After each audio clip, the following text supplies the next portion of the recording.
लगा यानंतर आपल्या समोर सादर होणारी आहे एक स्थानिक कलाकारांनी ची कलाकृती हनुमान लीला बजरंग बली आणि त्यांचे कारनामे त्यांनी केलेला पराक्रम हा आपल्या सर्वांना माहिती आहे। हनुमंताने केलेल्या लीला आणि सीतेचा लावलेला शोध जाळलेली लंका ही आपल्या सर्वांना परिचय आहे। प्रभू रामचंद्राचा एक सेवक म्हणून हनुमंताने केलेली कामगिरी आपल्याला कायम आठवणीत राहते, आदर्श देते आणि आपल्या प्रभूची सेवा कशी करायची हे त्यातून शिकवते। ही हनुमंत भक्ती आपण आज या ठिकाणी करतोय। हनुमंत हा रामाचा भक्त होता आणि आपण हनुमंताचे भक्त आहोत, म्हणजे आपण केलेली भक्ती रामापर्यंतच पोहोचणार आहे। कलाकार हौशी कलाकार सादर करणार आहेत हनुमंत लीला। हनुमंत लीला जय बजरंग बली की जय। श्री राम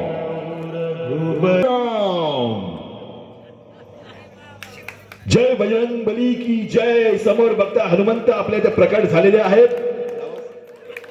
हनुमान चालीसा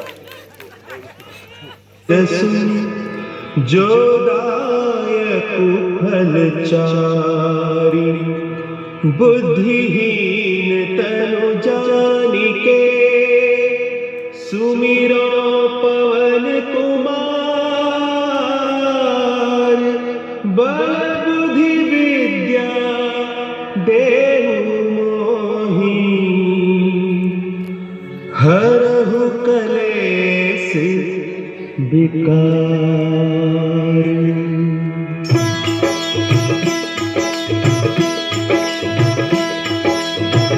जय हनुमान ज्ञान गुण सागर। जय श्री राम कपीस तिहु लोक। जय श्री राम दूत अतुलित बल धाम। जय बजरंग बली की पुत्र पवन सुत नामा। जय श्री राम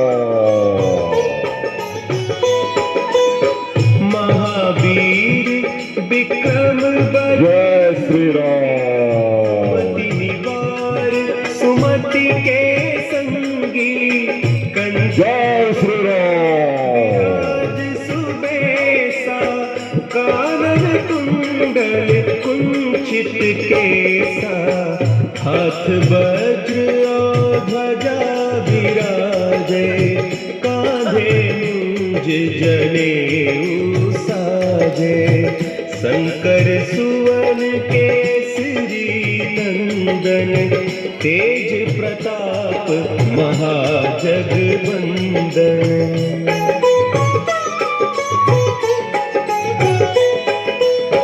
विद्या काज करिबे को आतुर प्रभु चरित्र सुनिबे को रसिया राम लखन सीता मन बसिया सूक्ष्म रूप धरि सियहि दिखावा विकट रूप धरि लंक जरावा भीम रूप धरि असुर संहारे रामचंद्र के काज सवारे।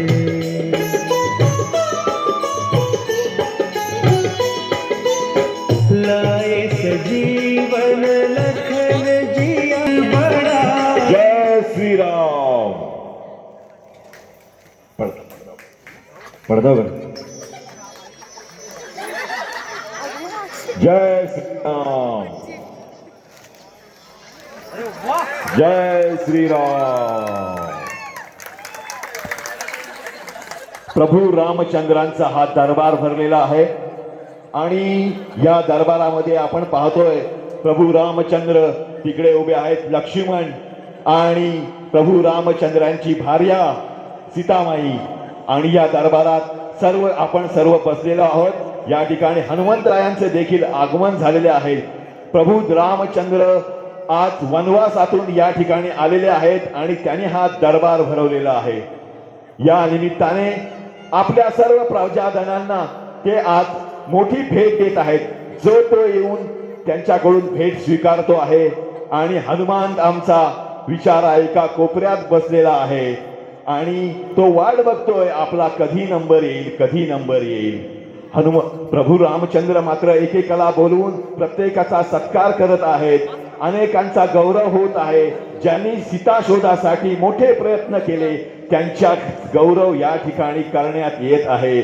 तर दुसरीकडे हनुमंतराय विचार करतायत माझा नंबर कधी येणार. मात्र प्रभू रामचंद्र त्यांच्याकडे अजिबात लक्ष देत नाहीत, ते दुर्लक्ष करतायत.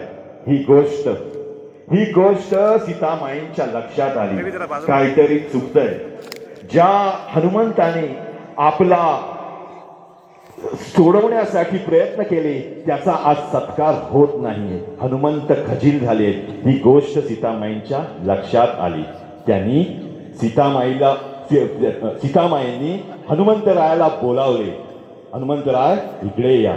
आणि काय केलं तर चक्क गळ्यातली सोन्याची माळ हनुमंतरायांच्या हातात दिली. हनुमंतरायांच्या हातात दिली.